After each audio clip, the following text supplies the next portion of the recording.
Students, मैं सुनील शर्मा कक्षा 10 की गणित की महत्वपूर्ण प्रश्नावली के बारे में आपको बताने जा रहा हूँ। पिछले वीडियो में हम प्रायिकता के बारे में सीख चुके हैं। अब अगली प्रश्नावली में बढ़ते हैं। अब आज जो प्रश्नावली लेके आए हैं वो है वैदिक गणित।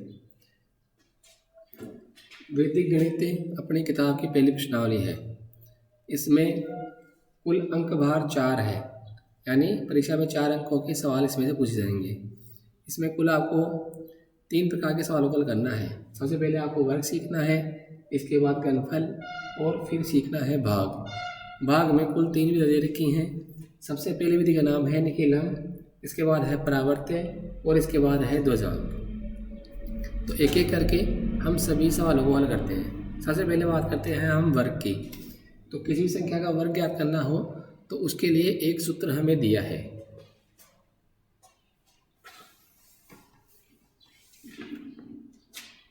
इसका सूत्र होता है संख्या का स्क्वायर बराबर उपाधार अंक ब्रैकेटे संख्या प्लस विचलन ऑब्लिक विचलन का स्क्वायर। वर्ग ज्ञात करने का सूत्र होता है, जिस संख्या का वर्ग ज्ञात करना है उसका स्क्वायर ज्ञात करना है, तो बराबर उपाधार अंक फिर ब्रैकेट संख्या प्लस विचलन ऑब्लिक विचलन का स्क्वायर। अब हमें सबसे पहले उपाधार अंक और विचलन के बारे में सीखना है। कोई भी दी गई संख्या में पहला अंक उसका उपाधार अंक कहलाता है और शेष बचे हुए अंक उसके विचलन कहलाते हैं। जैसे हम बात करें 85 में, तो 85 में पहला अंक 8 है, तो 8 इसका उपाधार अंक हो जाएगा और शेष अंक बचा है 5, तो 5 यहाँ पर विचलन हो जाएगा। इसी प्रकार जैसे हम बात करें 225 की, तो 225 में पहला अंक दिया है 2, तो इस संख्या में उपाधार अंक होगा 2 और विचलन होगा इसका 25। अब हम कुछ उदाहरण लेते हैं जिसकी सहायता से हम वर्ग को ज्ञात कर सकते हैं। जैसे हमें 85 का वर्ग ज्ञात करना है। माना कि क्वेश्चन आ गया 85 का वर्ग ज्ञात कीजिए, तो 85 का वर्ग कैसे ज्ञात करेंगे कि 85 में पहला अंक 8 है तो उपाधार अंक 8 हो गया, विचलन इसका 5 है। सूत्र दिया है उपाधार अंक ब्रैकेट संख्या प्लस विचलन ऑब्लिक विचलन का स्क्वायर। तो संख्या में मान रखते जाए तो आपका वर्ग प्राप्त हो जाएगा। तो उपाधार अंक यहाँ पर 8, संख्या है 85 प्लस विचलन है इसका 5 ऑब्लिक 5 का स्क्वायर। यहाँ 85 और 5 को जोड़ देंगे। गणित के नियमानुसार सबसे पहले हम कोष्ठक को हल करते हैं। तो 8 गुणा इनको जोड़ने पे आएगा 90 और 5 का वर्ग करेंगे 25। फिर 8 से गुणा कर देंगे, 8 नाम 72 720 ऑब्लिक 25। अब ऑब्लिक के दूसरी तरफ से ऑब्लिक के बाद हमें अंकों को निकालना होता है। अब अंक निकालने के लिए हमें इसके विचलन को देखना होगा। विचलन में जितने अंक होते हैं इधर से उतने ही अंकों को बाहर निकाला जाता है। जैसे यहाँ पर विचलन 5 है, 1 अंक का है, तो हम केवल 1 अंक इकाई अंक को बाहर निकालेंगे, शेष बचे हुए अंक को इधर जोड़ देते हैं। यदि आपके विचलन में 2 अंक हो तो यहाँ से हम 2 अंक निकाल लेते हैं। तो इस सवाल की बात करें तो यहाँ विचलन में केवल 1 अंक है, तो यहाँ से इकाई अंक इसका 5 बाहर निकाल लेंगे। अब 2 बचेगा, 2 को इधर 720 में जोड़ देंगे, तो 720 में 2 जोड़ेंगे तो आएगा 722। तो इस संख्या का वर्ग आ गया 72 25। इसी प्रकार से हम किसी भी संख्या का वर्ग है ज्ञात कर सकते हैं। जैसे एक अन्य संख्या लेते हैं, जिसकी संख्या दे रखी है 225। तो 225 का वर्ग ज्ञात करना है। 225 में उपाधार अंक इसका पहला अंक होगा, यानी उपाधार अंक 2 है और विचलन इसका 25 है। उपाधार अंक 2 संख्या है 225 प्लस 25 ऑब्लिक 25 का स्क्वायर। फिर 2 गुणा 225 और 25 को जोड़ देंगे तो आएगा 250 और 25 का वर्ग करेंगे 625। 250 को 2 से गुणा करेंगे आएगा 500 ऑब्लिक 625। अब यहाँ विचलन में 2 अंक है, तो आपको यहाँ से 2 अंक बाहर निकालने हैं। तो 2 अंक बाहर निकालेंगे, शेष बचेगा 6 को इधर जोड़ देंगे, तो यह आएगा 506 25 ANS। इस प्रकार से किसी भी संख्या का वर्ग ज्ञात किया जा सकता है। वर्ग से आगे बढ़ते हैं और हल करते हैं घनफल को, कि किसी संख्या का घनफल कैसे ज्ञात करते हैं।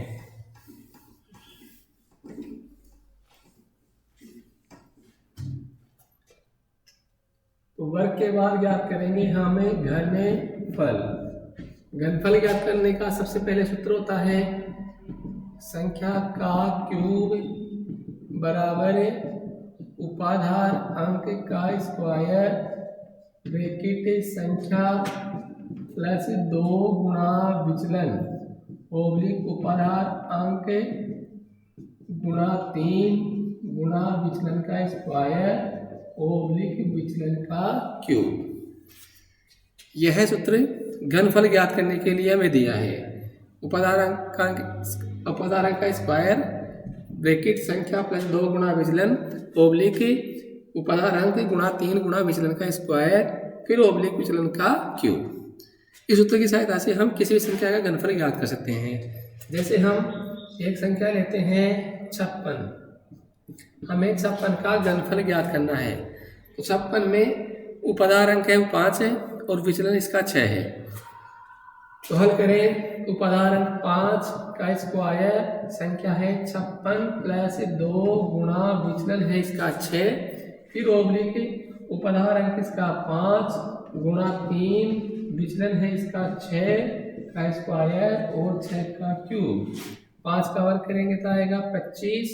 यहाँ प्लस है और गुणा है, प्लस और गुणा होने पर हम सबसे पहले गुणा को हल करेंगे। तो यहाँ 2 को गुणा करेंगे 6 से तो आपके आएगा 12 और 12 जोड़ देंगे हम 56 में। तो 56 में 12 जोड़ते हैं तो ये बन जाएगा 68। यहाँ 5 3 15 और 6 का वर्ग करेंगे तो 36 और 6 का क्यूब। 6 का क्यूब करते हैं 6 को 3 बार गुणा करना, तो 6 को 3 बार गुणा करेंगे तो आएगा 216। 25 से गुणा करें, 25 के 200 हासिल लग गया 20, 25 की 150 और 20 170 फिर ओब्लिक 15 की 90, 15 की 45 और 9 54 216। अब यहाँ विचलन में केवल एक अंक है तो प्रत्येक ओब्लिक से आपको एक अंक निकालना है। तो यहाँ से एक अंक निकाल लेंगे हमें 6, अपना बच गया 20 जोड़ देंगे हम 540 में। तो 540 में हम 20 जोड़ेंगे 21 जोड़ेंगे तो ये बन जाएगा 561। 561 में हम इकाई अंक निकाल लेंगे तो ये आएगा 1, बचेगा आपका 56 और 56 को जोड़ देंगे 1700 में। 1700 में 56 जोड़ेंगे तो आएगा 1756। इस प्रकार से किसी भी संख्या का घनफल ज्ञात किया जा सकता है। एक अन्य उदाहरण लेते हैं।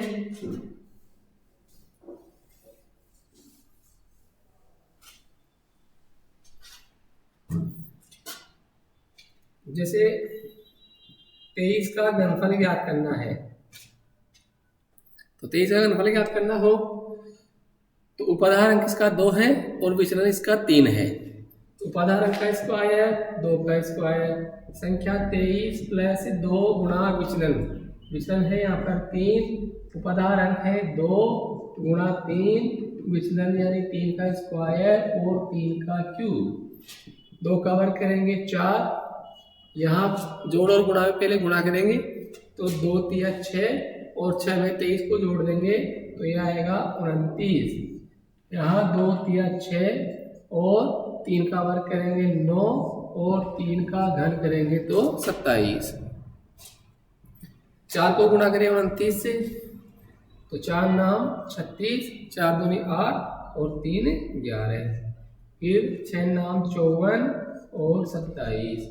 यहाँ विचलन में केवल एक अंक है तो हम एक एक अंक ओब्लिक से निकालेंगे। तो उस पर निकाल लेंगे हम 7, 2 बचेगा, 2 को जोड़ देंगे हम 54 में। तो 54 में 2 जोड़ेंगे तो जाएंगे 56, 56 में से इकाई अंक निकाल लेंगे हम 6, बचेगा 5 जोड़ देंगे 116 में।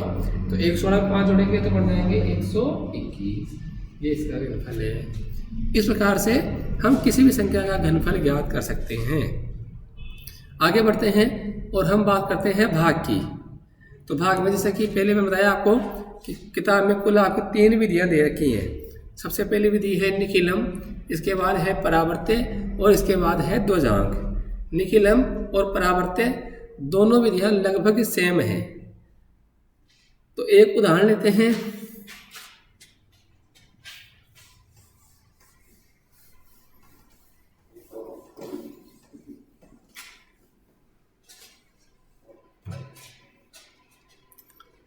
तो सबसे पहले बात करते हैं हमें निखिलम विधि। निखिलम विधि से भाग कैसे किया जाता है। तो निखिलम विधि का एक उदाहरण लेते हैं और क्वेश्चन दे रखा है आपका 111,034 भाग 889। भाग में डायरेक्ट कोई सूत्र नहीं होता है, यहाँ सभी संक्रियाएं हैं, सभी प्रक्रियाएं हैं। भाग निखिलम से हल करने के लिए सबसे पहले हम अपने पेज पर 3 खंड बनाते हैं। 3 खंड हम इस प्रकार से बना लेंगे। यह आपका पहला खंड है, ये दूसरा है और ये तीसरा है। सबसे पहले खंड में जिस संख्या का भाग दिया जा रहा है उस संख्या को लिख लिया जाता है। भाई जिसमें भाग दे रहे हैं वो आपका भाज्य है और जिसका भाग दे रहे हैं वो आपका भाजक है। तो पहले खंड में हमें भाजक को लिखना है, यानी उस संख्या को लिखना है जो कोई भाग देने वाली है। तो यहाँ पर लिख लेंगे हम 889। अब जो भाजक है इसको हमेशा आपको 10, 100 या 1000 बनाना है। 10, 100 या 1000 इसको बनाना होता है। ये 2 प्रकार से हो सकता है, जोड़ते हुए या घटाते हुए। भाई इसको हम डायरेक्ट ट्रिक की सहायता से कर रहे हैं। वैसे इसको विचलन की सहायता से भी ज्ञात कर सकते हैं, लेकिन वो विधि थोड़ी कठिन पड़ती है, इसलिए हम इसको डायरेक्ट ट्रिक से करेंगे कि भाजक को आपको 10 से 100 या 1000 बनाना है। अब आपको ये देखना है कि जो संख्या दे रखी है वो 10 के निकट है, 100 के निकट है या 1000 के निकट है। तो हम बात करते हैं 889 की। तो 889 का आकलन करने पर हम ये पाते हैं कि 889 1000 के निकट है। तो हम इसको 1000 बनाएंगे। 1000 बनाने के लिए इसमें कुछ जोड़ भी सकते हैं और कुछ घटा भी सकते हैं। तो 889 में 1000 बनाने के लिए हमें इसमें कुछ संख्या जोड़नी पड़ेगी। जो संख्या जोड़नी पड़ेगी हम उसको नीचे लिख लेंगे। तो 889 में 111 जोड़ने पर 1000 बन जाता है, तो हम 111 नीचे लिख लेंगे। इसमें एक चीज का मुख्य ध्यान रखना होता है कि यदि आप 1000 बना रहे हो तो यहाँ अंक 3 होने चाहिए। यदि आप 100 बना रहे हो तो यहाँ अंक 2 होने चाहिए, और यदि आप 10 बना रहे हो तो यहाँ 1 अंक होना चाहिए। यदि बराबर अंक आ रहे हैं तो ठीक है, यदि कोई अंक कम पड़ता है तो हम इनके पहले 0 भी लगा सकते हैं। इसके बाद यहाँ आपके पास 3 अंक है, यानी आप इसको 1000 बना रहे हैं। तो जिसमें भाग दे रहे हैं उस संख्या के इकाई के 3 अंक, इकाई के 3 अंक तीसरे खंड में लिखे जाते हैं और बाकी बचे हुए अंकों को मध्य खंड में लिख देते हैं। तो यहाँ से हम इसके 3 अंक लेंगे, इकाई के 0, 3, 4, ये तीसरे खंड में लिख देंगे और बचे हुए अंकों को मध्य भाग में लिख देते हैं। तो निखिलम और परावर्त्य दोनों ही विधियों में यह भाग को लिखने का तरीका होता है। अब सरल करने के लिए जो पहला अंक है मध्य भाग में उसको ऐसे के ऐसे नीचे लिख लेते हैं। यह संख्या सरल हो गई है, नीचे 1 आ गया है। अब इस 1 को इधर प्रत्येक अंक से गुणा करते हैं और इसके ठीक आगे वाले अंकों पर लिखते हैं। यानी 1 हल हो गया है तो 1 के नीचे नहीं लिखना है। अब इसके आगे बढ़ेंगे तो 1 को गुणा करेंगे 1 से 1, फिर 1 से 1, फिर 1 से 1, इस प्रकार से आगे बढ़ते हुए जाते हैं। पहली संख्या हो गई, इसके बाद हम दूसरे को करते हैं। तो यहाँ 1 + 1 ये आ जाएगा आपका 2। फिर से आपको अब 2 से इन सभी को गुणा करना है और इसके ठीक आगे लिखना है। यानी जहां सरल हो जाए उसके नीचे नहीं लिखना है, उसके आगे बढ़ जाना है। तो 2 से गुणा करेंगे तो आएगा 2, 2, 2। इसी प्रकार हल करते जाएंगे तो आप अंतिम अंक के नीचे पहुंच जाएंगे। तो यहाँ 1 + 1 + 2 ये हो जाएगा आपका 4। अब हम 4 से गुणा कर देंगे तो 4 4 4। अब हम देखते हैं कि मध्यखंड की सभी संख्याएं हल हो चुकी हैं और हम अंतिम अंक के नीचे पहुंच चुके हैं। यदि हम अंतिम अंक के नीचे पहुंच जाते हैं तो यह प्रक्रिया बंद हो जाती है। अब अंतिम खंड को सरल कर लेते हैं। सरल करते हैं तो 4 + 4 हो जाएगा 8, 3 2 5 और 4 9 और 3 और 4 7। अतः है जो मध्य भाग प्राप्त हुआ है ये भागफल है और यह आपका शेषफल है। इसमें ध्यान रहे कि शेषफल का मान भाग देने वाली संख्या यानी भाजक से छोटा होना चाहिए। तो हमने यहाँ पर देखा कि 798 889 छोटा मान है, अतः यह बिल्कुल सही है। अगर यह मान इस भाग देने वाली संख्या से अधिक हो जाता है तो फिर यहाँ पर समायोजन भी किया जा सकता है। तो यदि किसी क्वेश्चन में समायोजन की आवश्यकता पड़ेगी तो वो भी आपको समझा देंगे, या आपके पास यदि कोई ऐसा क्वेश्चन हो तो आप कमेंट बॉक्स में लिख दें, उसको सरल करके भी आपको समझा दिया जाएगा। इसके आगे एक अन्य उदाहरण लेते हैं।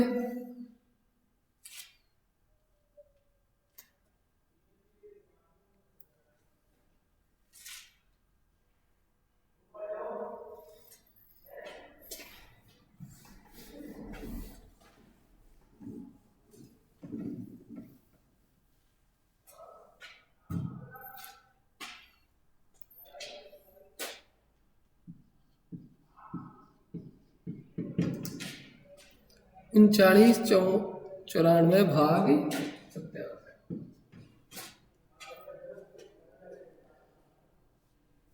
ये एक अन्य उदाहरण है इसका। निखिल हमसे इसको हल करना है। सबसे पहले हमें 3 खंड करने हैं। लिखने का तरीका पिछले सवाल की तरह होगा। सबसे पहले भाग देने वाली संख्या को आपको पहले खंड में लिखना है, यानी यहाँ लिख देंगे हमें 97। अब इस संख्या को 10, 100 या 1000 बनाना है। तो हमने देखा कि 97 है वो 100 के निकट है, तो हम इसको 100 बनाएंगे। अब 100 बनाने के लिए इसमें कुछ जोड़ना पड़ेगा। तो आप बता सकते हैं कितना जोड़ना पड़ेगा?